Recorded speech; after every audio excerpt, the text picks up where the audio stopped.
Officer, he pushed that mower through my fence line without permission. That side path is buried. I'm opening it before emergency crews can't reach him. Sir, stop the mower until I confirm who allowed you back here. Officer, I called him myself. I can't clear that path anymore. His wheelchair ramp and side access are swallowed by 4-foot weeds.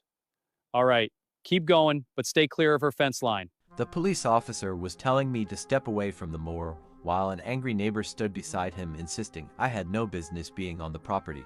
Behind me sat Harold Benson, an 89-year-old retired truck mechanic confined to a wheelchair after a stroke. He watched nervously as the conversation unfolded beside a side yard buried beneath weeds that stood between 4 and 6 feet tall.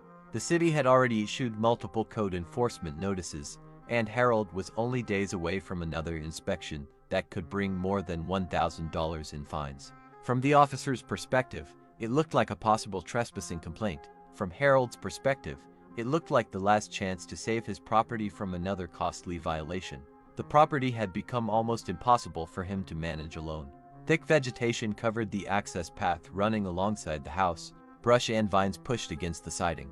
Sections of the yard had become so overgrown that even reaching certain areas safely was difficult. Harold told me he had spent decades maintaining the property himself, but after suffering a stroke and losing much of his mobility, the work slowly became overwhelming. Living on a fixed retirement income meant hiring a professional cleanup crew was simply not an option. Several landscaping companies had quoted thousands of dollars because of the amount of overgrowth. When I first arrived, the thing that stood out most was the wheelchair access route. Parts of it had nearly disappeared beneath dense vegetation. If Harold needed emergency assistance, navigating the property would have been extremely difficult. That was why I decided to help. I brought commercial equipment and began clearing the side access path first. Within a short time, the neighbor appeared. She immediately questioned why I was there and accused me of crossing property lines. The situation escalated quickly.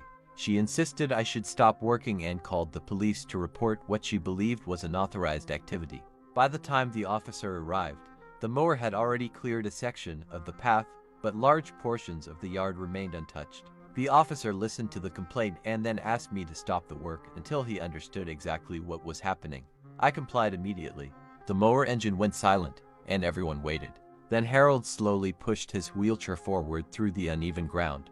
Even that short movement looked difficult for him. He positioned himself closer to the group and spoke directly to the officer. He explained that he had personally asked for help because he could no longer maintain the property himself. He described the city notices, the growing fines, and the difficulty of simply getting around the yard in a wheelchair. I added that the side access path had become buried beneath 4 to 6 foot weeds and that restoring